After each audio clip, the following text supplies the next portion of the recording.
Lumakas pa nga itong si Bagyong Opong at huling nakita ang kanyang sentro sa layong 880 kilometers silangan ng northeastern Mindanao.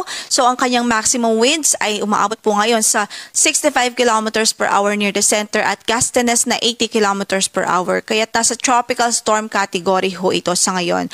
At ang kanyang movement west-southwestward at 20 kilometers per hour.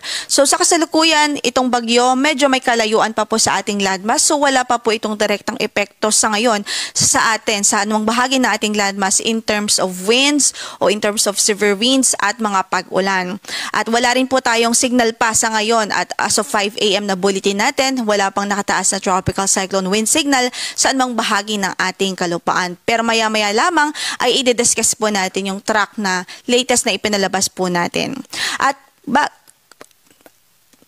maliban po dito sa bagyong si Tropical Storm Opong ay magbibigay din ho tayo ng karagdagang impormasyon sa bagyo na nasa labas ng ating PAR. Ito po si formerly Nando.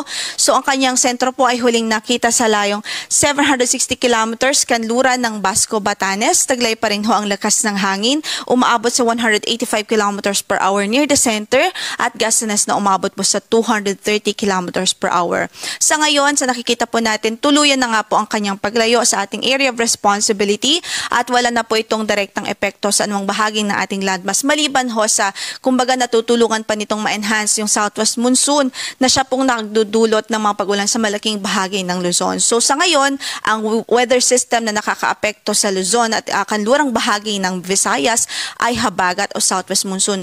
At dahil po dyan sa ating forecast, sa malaking bahagi ng Luzon, including Metro Manila, ay generally maulap ang papawurin at mataas pa rin ho yung tsansa ng mga pag-ulan, especially sa kanlurang bahagi ng Luzon. So nariyan pa rin ang banta ng mga pagbaha at pagguho ng lupa, kahit kailangan pa rin maging alerto ng ating mga kababayan, lalong-lalo na sa Zambales, Bataan, Occidental Mindoro dahil doon po concentrated yung malalakas na pag-ulan for today. So sa natitirang bahagi ng Luzon, magdala ho pa rin ho tayo ng payong saan man ang lakad natin sa araw na ito at mag-ingat pa rin ho. Samantala sa Visayas at Mindanao, for today's forecast ay improved weather, bahagyang maulap hanggang sa maulap ang papawurin. May tsansa lamang ho ng mga localized thunderstorms lalo na po sa hapon at gabi.